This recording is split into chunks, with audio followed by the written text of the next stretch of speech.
An international meeting on the Libyan crisis is taking place in London today. Officials from Europe, North America, Africa, and Arab nations are there. Meantime, U.S. President Barack Obama says NATO will take command of the entire Libyan operation starting tomorrow. Obama made the announcement in a televised address last night. He defended American military action in the region, saying it was necessary to prevent a potential massacre by Libyan dictator Muammar Gaddafi. Obama spoke shortly after Canada's announcement that CF-18s had flattened a Libyan ammunition depot for the second time in a week. 4 Hornet jet fighters from CFB of Bagotville in Quebec took part in the raid. Meantime, in Syria, the cabinet of top ministers has resigned amid that country's worst political unrest in decades.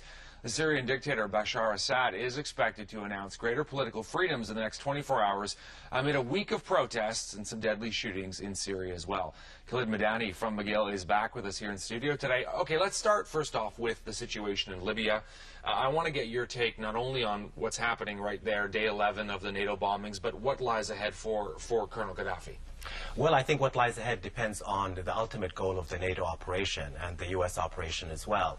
I think that it's unclear whether the operation is targeting really dislodging Muammar Gaddafi, which of course is something that the France and the UK and Americans have said is an important objective, or if it is really just to protect civilians in Libya. And I think the ultimate goal in being clear about it is really what's going to determine what happens to Gaddafi. If it's the first scenario, protecting, or rather the second scenario, protecting civilians, then a ceasefire, of some kind of ceasefire, is going to be in the works. If, however, it is to dislodge Muammar Gaddafi, then I believe the operation, the military operation, has to be expanded, and perhaps some kind of troops on the ground. Although it's not part of the resolution, I think that that is what we're going to see probably. What about him? What happens to him? Well, the Italians have a proposal, I think, that needs to be discussed. They put it on the table, and some people are talking about it, and that is to provide him an exit option at this point. He's not going to leave on his free will, but if this operation actually gets more people defecting from him, this is what the Americans in particular want, and NATO also wants, then there's a chance that perhaps Italians and others, maybe through the good offices of Turkey, can convince him to leave the country and exit, and following that have negotiations and a ceasefire implemented in the country, which I think is something worth considering. Does it make sense what NATO is doing there, do you think? I think, in my opinion, the first resolution, Resolution 1970, that targeted sanctions, had perhaps a more sustainable and perhaps more positive kind of outcome in terms of really strengthening the opposition and giving them time to really form and strengthen and have support not only in Libya and outside. But now that Resolution 1973 has basically authorized this intervention, I think it does make sense, but I think at this point you have to support the opposition, and you have to really make sure that Gaddafi doesn't stay in power, because if he does stay in power, the opposition and many Libyans are going to be, of course, harmed by his troops. What about the situation in Syria?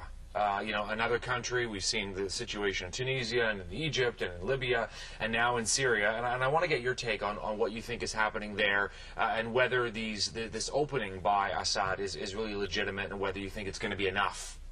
I think it's definitely legitimate. The question is whether it's enough or not. I think that the Syria case is a little bit more like Egypt and Tunisia rather than Libya, primarily because there's a longer history of kind of, work towards reform. Bashar al-Assad himself tried to actually open up the political system when he first took over power in 2000. And I think the protests in Syria are calling for reform rather than actually the departure of the leadership. And at this point, I think that that's very possible now. That all depends on the extent of the reforms that are going to be announced, which includes a repeal of the emergency laws, really allowing some press freedoms, and most especially actually doing something about the national security and military that has really repressed the people for so long in Syria. It's interesting how it always tends to start with, we just want some changes, but of course as it goes they become bolder and bolder. Last question for you quickly. What if the Syrian government cracks down? This was what Barack Obama said the U.S. was doing in Libya, trying to prevent a massacre. If Libya, why not Syria? Well, interventions are always based on a mix of motivations and strategic calculations.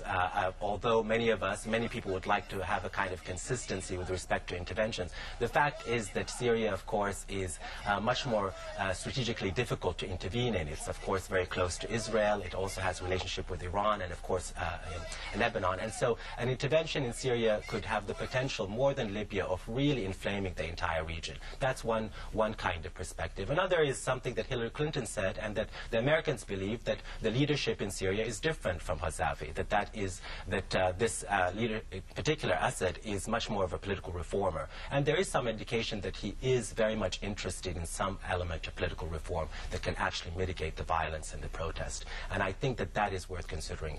I do believe that that may be the case. I want to thank you once again. Always a pleasure talking to you. It's a pleasure to be here. Now we look at the forecast, Laurie.